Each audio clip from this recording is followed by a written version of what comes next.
Guillaume Fard, pour que tout soit parfait, Oui. il y a ce soir un déploiement de force jamais vu dans Paris.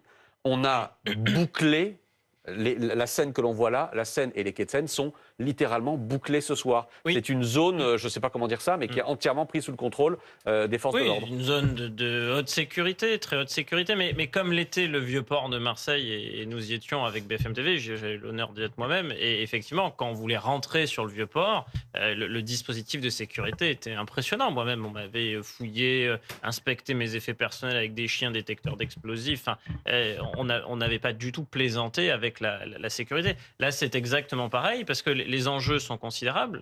D'abord, il y a les 300 000 personnes présentes.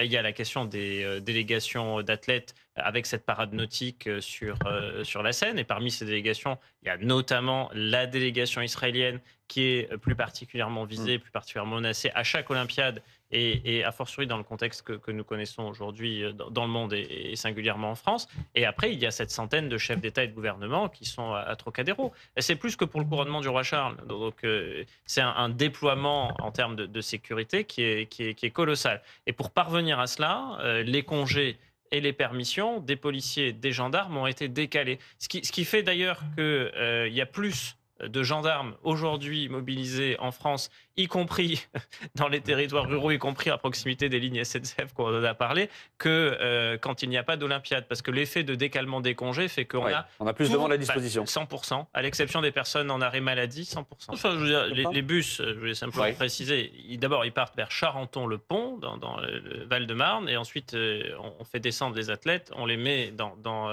les embarcations, et on emmène tout cela vers le quai d'Austerlitz. Dans certains des bus, on a des bus Marshall, des policiers du RAID ou des militaires du GIGN qui sont embarqués à l'intérieur des bus pour être au plus près dans de la délégation, dans les délégations. Oui, c'est mélangé à, alors pas toutes, c'est des délégations bien précises, des athlètes en particulier, mais oui, absolument.